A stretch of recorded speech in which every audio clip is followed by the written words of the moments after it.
Handa na bang inyong mga puso dahil ang araw na ito ang pinakahihintay nating lahat, ang pagtatapos ng paghihirap ni Calix Toledo at ang pagbabalik ng hustisya sa Mega Wide Corporation. Sa likod ng bawat traidor may katotohanang pilit ibinabaon, pero sa pagkakataong ito, wala nang makakapigil sa liwanag ng katotohanan. Mula sa ingranding proposal hanggang sa nakakagulat na pagdating ng isang taong akala natin ay wala na. Ang pagbabalik ni Lolo Matias ay tuluyang yayanig sa mundo ni na Doña Amelia at Santiago. Matapos ang lahat ng panloloko, kasakiman at pagtataksil, magagawa pa bang humingi ng tawad o panahon na para bayaran ang lahat ng utang sa nakaraan? Samahan niyo kung tunghayan ang pinaka-emotional na tagpo sa ating kwento. Ito ang part 44, ang paghaharap ng katotohanan at ang paghilom ng mga sugatang puso. Tara, simulan na natin. Nagmamadaling lumapit si Santiago kay Lara matapos lumabas nito sa conference room. Lara, kailangan kita. Nag-resign biglang assistant ko. Ikaw ang gusto kong pumalit. Napakurap siya, agad na umiling. Santi, consultant na ako dito. Lara, please. Kailangan ko ng taong mapagkakatiwalaan at ikaw lang ang nakikita kong ganoon. Napatigil siya, biglang nagdadalawang isip. Kung magiging assistant siya, mas madali siyang makakakuha ng access sa mga dokumento. Pero bago pa siya makapagdesisyon ay bumukas ang pinto. Niluwas si Jessa, dalang ilang folders at agad itong lumapit sa kanya. Lara, kanina, hindi pa natatapos si Jessa nang bigla siyang nagsalita. Santiago, sakto. Si Jessa ang naghahanap ng trabaho. Marunong siya sa admin. Mahusay sa coordination. Perfect siya para maging assistant mo. Best friend ko siya. Kaya sigurado kung mapagkakatiwalaan. Nalaki ang mga mata ni Jessa. Muntik na mabitawan ang mga hawak na papeles. Ha? Anong pinagsasabi mo? Hindi naman, bulong nito.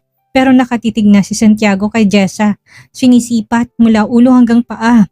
Kitang pag-anilangan pero halata rin kailangan ito ng tao ngayon na. Fine, kung naghahanap siya ng trabaho, then she's hired. Simula ngayon ikaw ng assistant ko. Lalaki ang mga mata ni Jessa. Hindi makapaniwala. Napatingin siya kay Lara na pilit lang ng ngumingiti. May bakas ng pakiusap sa mga mata.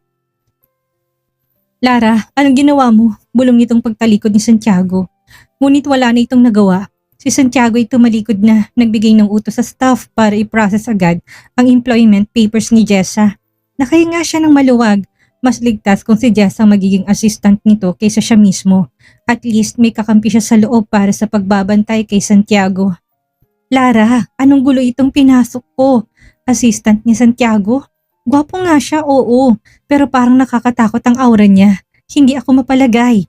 Hinawakan niyang kamay ng kaibigan. Jessa, please. Alam kong biglaan. Pero kailangan ko ng tulong mo. Bantayan mo si Santiago. Lahat ng kilos niya. Lahat ng email. Lahat ng meeting. I-report mo sa akin. Kahit na anong detalye na may kinalaman sa Megawide. Ani ang mahinang tinig. Puno ng pakiusap. Kumunot ang noon ni Jessa. Napalunok. Lara, ibig mo sabihin, isusugal kong sarili ko para maging espiya? Paano kung mahuli ako? Hindi biro yun. Baka mawalan ako ng trabaho. O mas malala pa, baka madamay ang pamilya ko sa probinsya. Alam mo namang breadwinner ako. Hinawakan niyang dalawang kamay ng kaibigan. Diretsong tumingin dito. Jessa, para ito sa Megawide. Para sa mga empleyadong mawawalan ng kabuhayan kung bumagsak ang kumpanya. Ngayon pa lang, nagpapalit ng mga empleyado. Alam mo yan, isa ka sa ilang tao mapagkakatiwalaan ko. Hindi ko kayang gawin ito na mag-isa. Kailangan namin ng tulong mo. Tahimik si Jessa, nakatitik sa mata niya. Kitang pag-aalangan, pero dahan-dahan itong huminga ng malalim at tumango. Sige na nga, pero babalik din ako sa Megawide. Alam mo namang solid ako sa kumpanya. Ngumiti siya, mahigpit na niyakap ang kaibigan. Maraming salamat, Jessa. Pabalik-balik si Calix sa harap ng kubo. Hawak-hawak ang cellphone, ngunit wala pa ring tawag o text mula kay Lara. Paulit-ulit niyang sinusubukan ng numero nito pero cannot be reached. Mabigat ang dibdib niya, lalo't kumakalat pa rin ang balita tungkol sa engagement nila ni Santiago. May ingay ang mga kuliglig sa paligid, sumasabay sa magulo niyang pag-iisip. Bakit hindi ka pa bumabalik, Lara? Bakit hindi mo man lang ako matawagan? Mahinang bulong niya. Biglang may ilaw mula sa kalsada, isang tricycle ang huminto sa harapan ng kubot. Mula dito, bumaba si Lara. Hindi na nakapagpigil si Calix. Agad siyang lumapit, niyakap ito ng mahigpit, parang ayaw ng pakawalan. Akala ko iniwan mo na ako. Sabi sa balita pumayag ka sa proposal ni Santiago. Lara, sabihin mo sa akin hindi totoo yun. Nagulat si Lara sa higpit ng yakap. Dahan-dahan itong hinaplos ang likod niya, tila pinapakalma siya. Calix, makinig ka. Hindi ako sumang-ayon kay Santiago. Hindi ko siya mahal. Ginawa ko lang yon dahil ayoko mapahiya siya sa harap ng mga empleyado at media. Wala akong ibang choice. Baka din pag-initan ka niya. Kumalas siya ng konti para makita ang mukha ni Lara. Akala ng lahat engaged na kayo. Paano ko maniniwala na wala kang ibang nararamdaman para sa kanya? Baka piliin mo si Santiago dahil isa kong talunan. Huminga ng malalim si Lara, diretsong titig sa kanya. Dahil ako mismo nagsasabi sa iyo ngayon, ikaw lang, Calix. Walang iba. Hindi ako kailanman nagkarelasyon sa iba at lahat ng ginagawa ko para protektahan ka at para mailigtas ang mega-wide. At kahit na anong mangyari, ikaw pa rin ang pipiliin ko. Napayuko siya, nangingilid ang luha sa kamuling niyakap si Lara ng mas mahigpit. Pasensya ka na, natatakot ako na mawala ka. Ngumiti si Lara at diniin ang ulo sa balikat niya. Hindi ako mawawala, lalo na ngayon, mas kailangan mo ko. At doon sa ilalim na malamlam na buwan, muli siyang nakatagpo ng lakas ng loob sa mga salita't yakap ni Lara. Matapos ang mahigpit na yakapan, pinaupo niya si Lara sa bangko at kinuhang maliit na bag na dala nito. Nagdala ko ng gamit at damit mo para hindi ka na mag-alala kung anong susuotin mo dito. Isa-isang nilabas ni Lara ang mga damit, pantalon, t-shirt, ilang personal na gamit, meron ding supot na may pagkain. Napatawa siya ng bahagya. Para akong bata na pinasalubungan. Pero salamat, Lara. Hindi ko alam kung paano ko makakabawi sa lahat ng ginagawa mo para sa akin. Tumayo si Lara, nilupag ang mga pagkain sa mesa at lumapit sa kanya. Hawak-hawak nitong pisngi ng binata. Hindi mo kailangang bumawi. Ang mahalaga magkasama tayo. At alam ko, kung ako naman ang mangailangan, nadyan ka din para sa akin. Unti-unting naglapit ang kanilang mga muka. Wala nang salita, tanging tibok ng kanilang puso ang maririnig hanggang sa nagsalubong ang kanilang mga labi. Isang maalab na halik na puno ng pangungulila, ng pasasalamat at ng pangakong hindi sila bibitaw sa isa't isa. Sa loob ng kubo, nagtagpong init ng kanilang katawan. Lumalalim ang halik na kanilang pinagsasaluhan. Bahagyang naitulak ni Lara si Calix. Teka, baka makita tayo ni Tatay Sandro. Wala siya, umalis. Tutulungan daw sa coffee shop bukas si Nanay Mel. Kaya solo natin ang kubo. Kahit na lumangit-ngit ang papag, walang makakarinig. Muli siyang sinilang halik sa labi at pinagsaluhan ang init ng kanilang nararamdaman. Calix, nasira ang papag. Namumulang pisnging sabi niya. Aayusin ko mamaya. Sabik na sabik ako sa'yo. Hindi niya na alam kung anong oras silang nakatulog. Mainit ang sikat ng araw at naririnig ang kaluskos ng mga ibon sa paligid. Sa gilid ng kubo, pawisan si Calix habang nakaluhod at nakapukpok ng martilyo sa lumang papag na nasira kagabi. Nakataas ang manggas niya at halatang hindi sanay sa ganitong gawain pero pilit niyang inaayos. Nakasandal sa pintuan si Lara, nakatawa habang pinagmamasdan siya.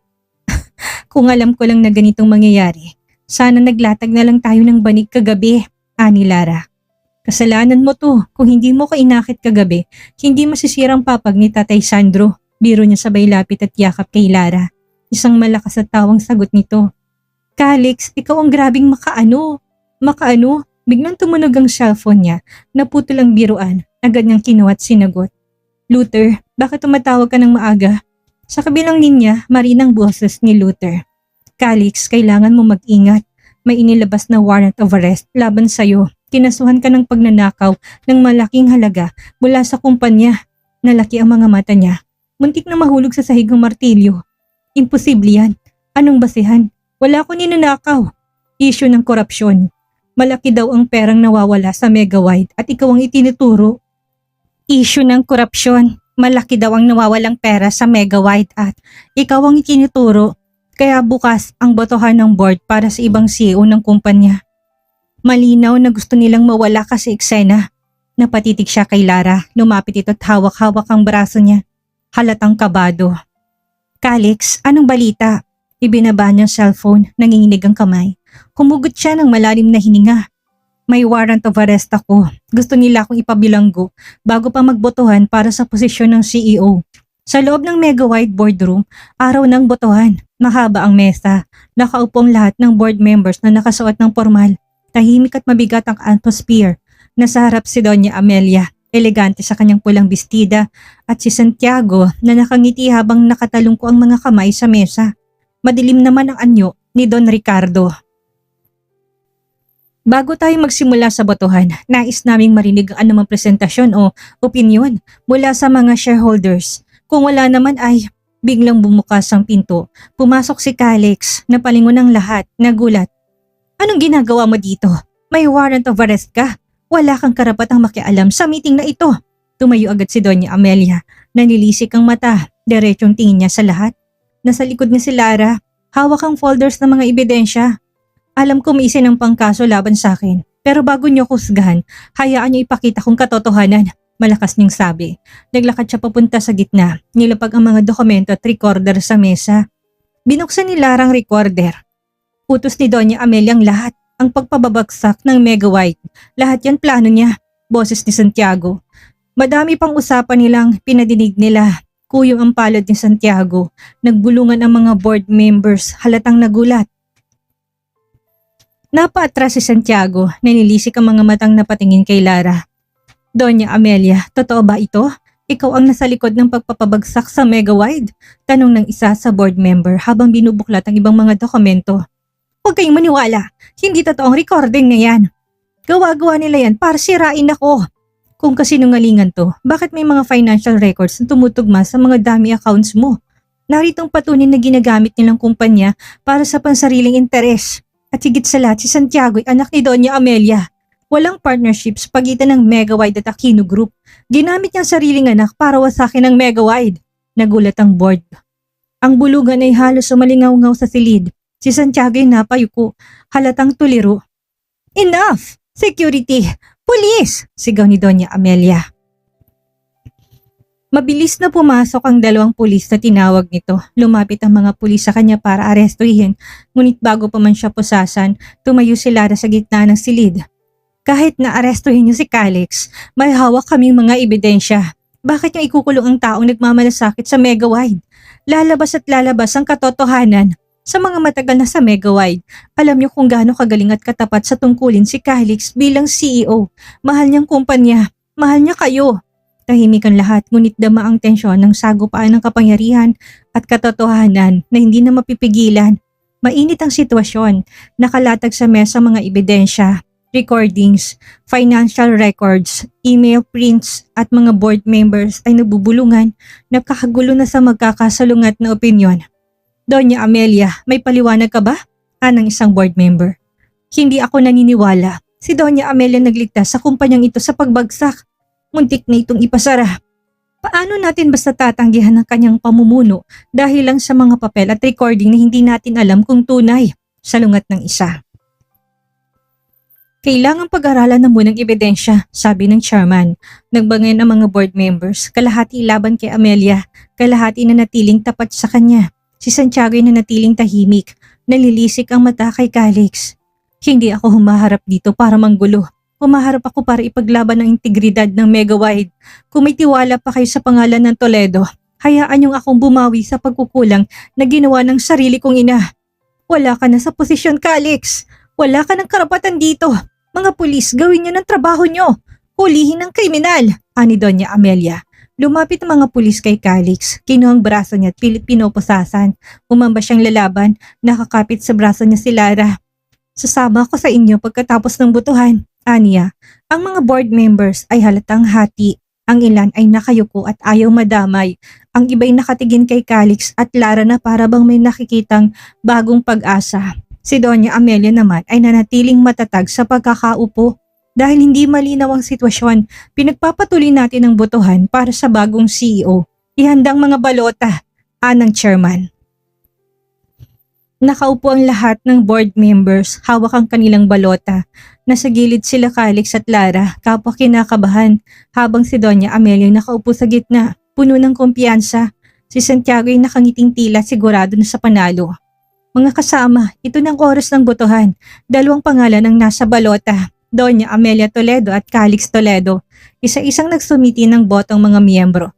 Tahimik ang lahat, tanging tunog ng papel at ballpen ang maririnig. Maya-may tinipon ng chairman ang mga balota at nagsimulang bilangin. Habang tumatagal, halatang pumapanig ang karamihan kay Doña Amelia. Napatingin si Lara sa kanya. Hawak nitong kamay sa ilalim ng mesa. 8 boto para kay Amelia, 5 para kay Calix. Nagbunyi ang ilang kakampi ni Amelia kahit hindi pa tapos ang bilangan. Nakangiti ang matanda, tinangat ang 2 kamay na parang isang reynang nagtagumpay. At sa pagbibilang, 10 boto para kay Doña Amelia at 6 kay Calix. Sa bisa ng boto ng board, dinedeklarang bagong CEO ng Mega White si Doña Amelia Toledo. Umalingaw-ngaw ang palakpakan mula sa mga taga-suporta nito. Napaupo si Calix. Bagsak ang balikat habang si Larry nakapikit. Pigil ang luha. Biglang bumukas ang malaking pinto ng boardroom. Pumasok ang isang matandang lalaki. Nakabarong, may tungkod, ngunit matikas pa rin ang tindig. Napatigil ang lahat. Diyos ko, si Lolo Matias Toledo, anang isang member. Nalaki ang mga mata ni Calix. Lolo Matias, nanginginig si Doña Amelia, napaatras at halos matumba sa upuan. Imposible! Patay ka na! Sabi ni Doña Amelia. Lumapit si Lolo Matias. Mabagal, ngunit matibay ang bawat takbang. Nakatingin to ng diretso kay Doña Amelia. Hindi mo ko mapapabagsak ng ganun lang, Amelia. Sinubukan mong ipapatay ako para lamang makuhang lahat ng ari-arian at kontrol sa Mega Wide at hindi mo inakalang buhay pa ako. Magbabayad ka. Nagulat ang lahat ng board members. Si Santiago ay napatayo, hindi makapaniwala sa nadidinig. Nay, anong ibig sabihin nito? Tinangka mong pumatay ng tao? Hindi ko akalain na aabot sa ganito, ani Santiago, na dismayado sa ginawa ng ida. Hindi nakasagot si Doña Amelia. Nanginginig ang labi.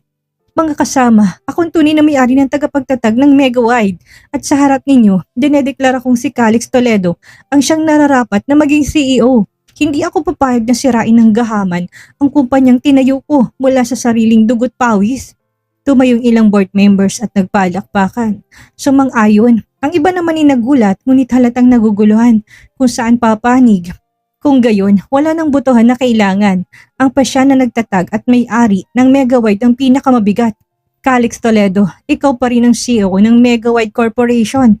Tumayo siya, nanginginig ang luha at yumuko bilang tanda ng respeto kay Lolo Matias. Lumapit siya para yakapin ang matanda. Maraming salamat, Lolo. Napakasaya ko po dahil buhay at bumalik po kayo. Samantalang si Amelia na patras, hawak ang dibdib, tila hindi matanggap ang lahat. Hindi totoo, panloloko ito. Paano natin masisiguro na siya nga si Don Matias? Maaaring isa siyang impostor. Nay, tumigil na kayo. Hindi tamang ginagawa ninyo, ani Santiago na nakahawak sa ina. Pero hindi to pinakinggan ni Doña Amelia. Ikaw, Calix, anak lang kita. Dapat pagbigyan mo na ako maging pinuno. Akong dapat na maging reyna ng Mega Wide. Biglang bumukas muli ang pinto. Pulis na may kasamang mga investigator ang pumasok. Dala ang warrant of arrest ni Doña Amelia Toledo.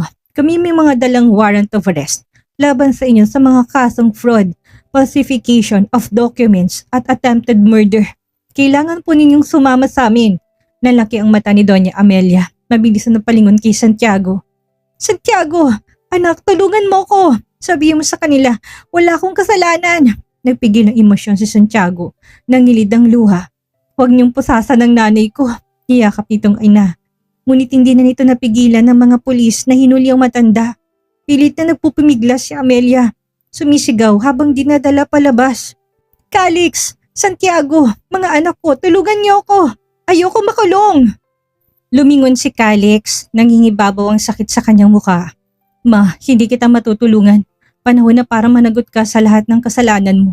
Kailangan po ninyo ito para magbago at magsisi sa mga kasalanan nyo. Hindi pa po huli ang lahat.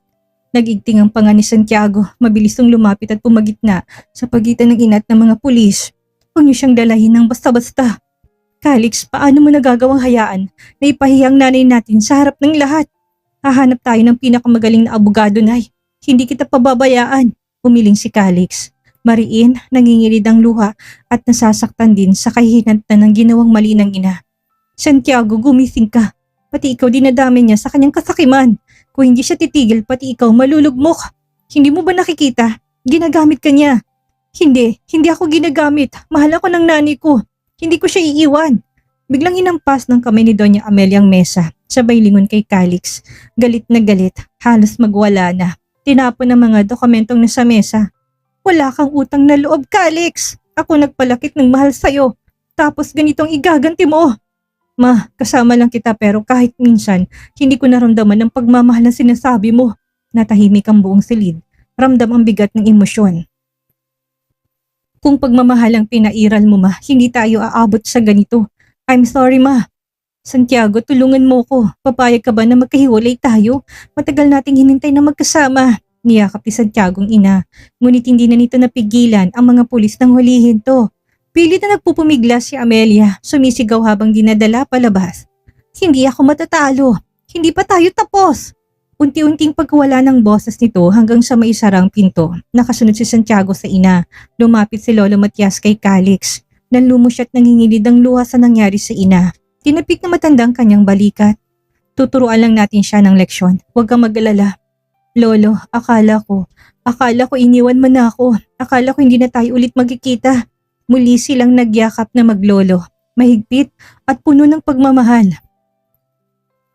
Pasensya ka na, apo. Kailangan kong magtago para mahuli ang mga traidor. Pero kahit kailan hindi kita iniwan. Ikaw ang dugot laman ko. At ikaw ang nakikita ko magpapatuloy ng lahat ng pinaghirapan ko. Lolo, salamat. Salamat at bumalik ka. Makakasama ka na ulit namin. Aniyang naluluhana. Ngumiti si Lolo Matias kay Lara at hinawakan ng kamay nito. At ikaw, Iha. Salamat. Kung hindi dahil sa'yo, baka hindi naging madali para kay Calix. Mula ngayon, kayo nang magiging sandigan ng isa't isa. Nagkatitigan sila ni Lara. Puno ng emosyon at pag-asang nagtatapos ng gulo sa kumpanya. Napansin niyang amang Wari ay nag-aalangan kung lalapit ba o hindi. Nakita niyang palabas na ito ng pinto. Pansin ni Lolo Matias si Don Ricardo. Nilapitan ito ng matanda. Ricardo, anak, matagal na kitang gustong makausap. Tumigil si Don Ricardo. Tila nagyayalo pa din ang puso. Ngunit nang makitang luha sa mga mata ng matanda, unti-unti siyang lumapit hanggang sa wakas nagyakap ang mag-ama. Dad, patawarin mo ko. Ang dami kong nagawang mali. Galit at sama ng loob, lahat ng yun tinanim ko sa mahabang panahon. Napaluha si Lolo Matias. Hinaplos ang likod ng anak. Wala na yun, Ricardo. Ako man ay malaki ang kasalanan sa'yo. Ang mahalaga magkasama tayong muli. Pwede tayong magsimula ulit. Sa tagpong yon, hindi na siya nakatiis. Dahan-dahan siyang lumapit at biglang gumaan ang mabigat ng dibdib. Dad, sorry. Dahil nagalit ako sa'yo, hindi ko pinakinggan ang side mo. Patawad po't sa wakas. Napayakap siya sa amang matagal niyang kinamuhian. Mahigpit at puno ng pagnanais na maghilo. Salamat anak, magsimula tayong muli. Magkakayakap silang tatlo. Lolo, ama at anak, nakatanaw si Lara sa napakagandang tagpo. Sa wakas, ang dilim na bumalot sa Megawide ay napalitan na ng liwanag. Nakita natin ngayong araw na ang kasakiman at panliling lang. Gaano man ito kagaling itago, hindi kailanman mananaig sa katotohanan. Higit pa sa tagumpay ng kumpanya, ang tunay na tagumpay ay ang paghilom ng pamilyang matagal na nagkawatak-watak. Mga kasummer, ang aral na iiwan sa atin ng paglalakbay ni Calix at Lara ay ito. Ang pamilya hindi perpekto at ang pagmamahal hindi laging madali, pero ang pagpapatawad ang susi para makabuo ng panibagong simula. Nakita natin kung paano nagbagong galit ni Don Ricardo at Calix tungo sa pag-unawa at kung paano naging sandigan ni Lara ang kanyang katapatan sa gitna ng unos. Hindi tayo tinutukoy ng ating mga pagkakamali, kundi ng kung paano tayo bumabangon mula sa mga to. Maraming salamat sa inyong pagsubaybay sa kwentong ito mula simula hanggang sa huling yugto. Sana'y may napulot kayong aral na madadala nyo sa inyong sariling buhay. Huwag kalimutang mag-like, mag-comment at i-share ang video na to kung kayo'y natutot na antig sa ating mga tauhan. Ako inyong narrator na si Miss Maria. Hanggang sa susunod nating pagtatagpo sa mas marami pang kwentong pag-ibig, pagsubok at pagtatagumpay.